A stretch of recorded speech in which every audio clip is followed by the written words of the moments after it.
Baik, Assalamualaikum warahmatullahi wabarakatuh. Kami dari kelompok Suku Dayak Kenya akan mempresentasikan hasil laporan ataupun hasil penelitian kami terkait ataupun persoalan mengenai suku Dayak Kenya itu sendiri. Sebelum itu, sebelum kita memasuki materi, ada lebih baiknya kami memperkenalkan diri terlebih dahulu, dimulai dari saya sendiri. Perkenalkan, nama saya Miranda Maharani, dengan NIM 2111024321114. Dan saya ditemani oleh rekan saya. Saya persilakan untuk memperkenalkan diri. Baik, perkenalkan nama saya Aidil, NIM 2111024324047. Perkenalkan, nama saya Diana Safitri dengan nomor induk mahasiswa 2110224322158. Baik, perkenalkan nama saya Maura Anissa dengan nomor NIM 2111024321175. Nama saya Muhammad Ahdiat dengan NIM 2111024321131. Perkenalkan, nama saya Retno Wulandari dengan NIM 2111024322130. Baik, memasuki pembahasan. Pembahasan pertama akan disampaikan oleh teman saya, yaitu Aidil. Saya persilahkan. Baik, pembahasan yang pertama, lokasi masyarakat adat.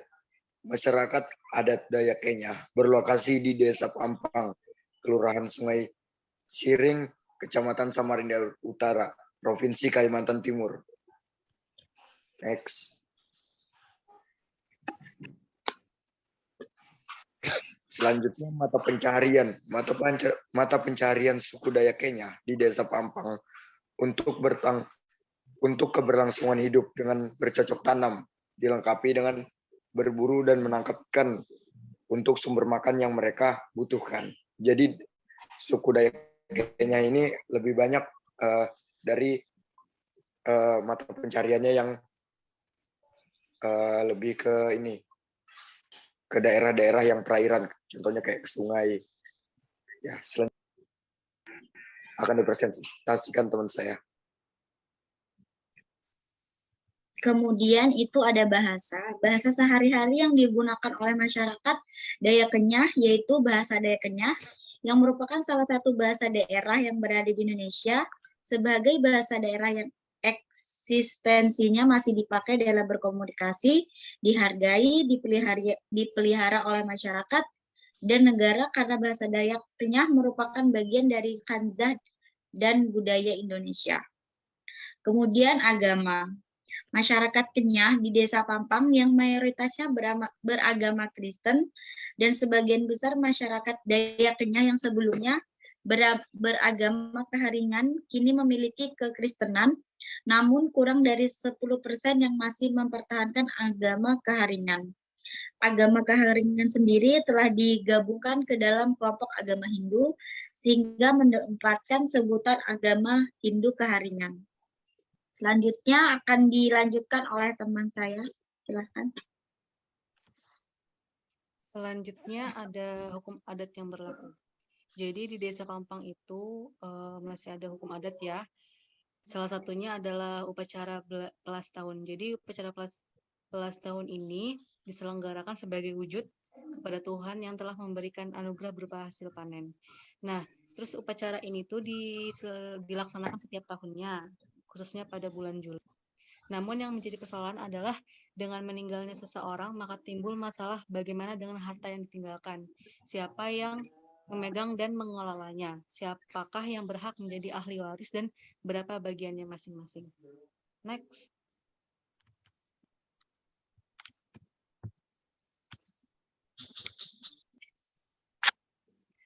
Yang selanjutnya adalah masalah hukum yang dihadapi. Salah satunya adalah sengketa warisan. Jadi sistem kekerabatan masyarakat adat setempat khususnya di Desa Pampang mencerminkan suatu sistem hukum waris oleh masyarakat yang bersangkutan. masyarakat suku Dayak Kenyah Desa Pampang dengan sistem kekerabatan parental yang ada di Desa Pampang. Mereka menerima warisan dari dua jalur, yakni pihak ayah dan pihak ibu. Namun yang menjadi persoalan adalah dengan meninggalnya seseorang, maka timbul masalah bagaimana dengan harta yang ditinggalkan, siapa yang memegangnya, mengelolanya, dan siapakah yang berhak menjadi ahli waris dan berapa bagiannya masing-masing. Dalam sistem kewarisan masyarakat suku Dayak Kenyah di Desa Pampang, kalau mereka yang berhak menerima warisan tersebut waris. Di antara para waris ini harus ada yang menjadi pimpinan atau kepala warisannya. Pimpinan atau kepala warisan inilah yang dinamakan ahli waris, yaitu anak laki-laki kepada yang tertua dalam keluarga tersebut. Apabila tidak ada anak laki-laki, tertua bisa menjadi anak perempuan tertua. Selanjutnya bisa dijelaskan oleh rekan saya. Oke, Terima kita kasih. masuk ke pembahasan pemberdaya masyarakat. Nah, salah satu contoh pemberdaya masyarakat dari suku Dayak Kenyah di Desa Pampang itu sendiri dalam melestarikan kemampuan masyarakatnya lewat dari kebudayaan yang masih berlangsung, yang masih ada di desa tersebut. Nah, salah satu contohnya yaitu adalah tarian ataupun pertunjukan yang masih ada ataupun berlangsung di desa tersebut. Nah, jadi setiap hari Minggu di Desa Pampang itu selalu mengadakan pentas budaya di Lamin Adat, di rumah Lamin Adat, atau Pemungkawai, sebuah upacara penyambutan tamu-tamu meriah dan ramah. Nah, alunan musik tradisional suku Dayak, ansambel gabungan antara sampek dan janto, yang dimainkan oleh beberapa laki-laki menghasilkan melodi yang harmonis dengan menggunakan busana adat, luko, besung, dan lain-lain sebagainya. Itu untuk laki-laki, kemudian untuk perempuan itu sendiri menggunakan busana blue coat, sapai, dan tai ainon. Kemudian selanjutnya ada kerajinan tangan. Ya, seperti yang kita ketahui bahwa di Desa Pampang itu sendiri banyak sekali kerajinan ataupun berbagai hasil karya yang dibuat oleh masyarakat itu sendiri. Nah, selain tarian ini dan permainan juga memiliki beberapa hasil karya tangan manis penduduk Desa Pampang. Kemampuan yang dimiliki masyarakat Pampang dalam kesenian atau dalam membuat sebuah kerajinan tangan tidak hanya sekedar hanya untuk dibuat, tetapi juga dibuat untuk dibuat saja, tapi juga untuk diperjualbelikan. Oke, selanjutnya akan dibahas oleh Muhammad Akdiat.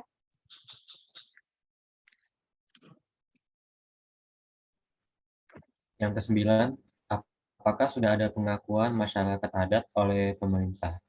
Berdasarkan konstitusional, pemerintah mengakui keberadaan masyarakat adat yang diatur dalam Undang-Undang Dasar 1945, Pasal 18B Ayat 2. Negara mengakui dan menghormati kesatuan-kesatuan masyarakat hukum adat beserta hak-hak tradisionalnya sepanjang masa hidup dan sesuai dengan perkembangan masyarakat dan prinsip negara kesatuan Republik Indonesia yang diatur dalam undang-undang. Dan di Desa Pampang sendiri sudah ada pengakuan masyarakat adat oleh pemerintah sebagai desa budaya. Namun di desa tersebut, pengakuan masyarakat adat oleh pemerintah masih hanya sebatas omongan. Jadi saat ini belum dilegalkan oleh pemerintah. Selanjutnya.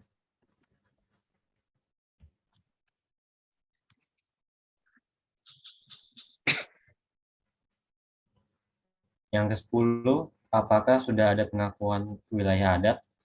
Dari hasil penelitian menunjukkan bahwa tanah ulayat oleh Lembaga Adat Desa Pampang, Kota Samarinda, sampai saat ini hanya didasarkan pada pengakuan lembaga adat, belum mendapatkan penetapan dari pemerintah Kota Samarinda, sehingga disarankan Lembaga Adat Desa Budaya Pampang, Kota Samarinda bisa mengajukan permohonan untuk penetapan tanah ulayat di Desa Budaya Pampang tersebut, agar memperoleh kekuatan hukum dari pemerintah Kota Samarinda.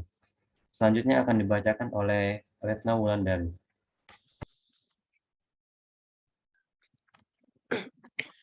Baik, selanjutnya yaitu ada cara menuju lokasi atau moda transportasi. Dari kota Samarinda harus menempuh perjalanan sejauh 23 km dengan waktu tempuh sekitar 1 jam. Melewati Jalan Poros Samarinda, Bontang, lebih tepatnya kilometer 5. Masuk ke Jalan Wisata Budaya Pampang, nomor 32 RT 3, Kelurahan Budaya Pampang, Desa Pampang berada di bagian kiri Jalan Poros sebelum Bandara Sungai Baru. Dari Pampang, nama pintu masuk menuju kawasan Desa Dayak masih harus menempuh jarak kurang lebih 1 km menuju lokasi Desa Pampang.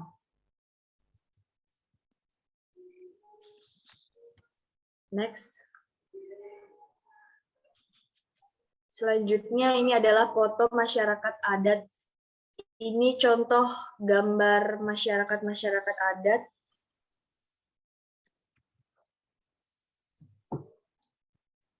Selanjutnya ada foto pendukung, ini foto bangunan masyarakat adat di Desa Pampang. Dan ini foto benda-benda adat Mandau, seperti Mandau.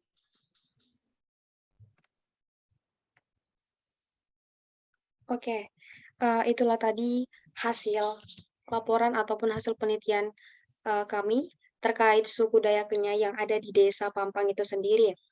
Mungkin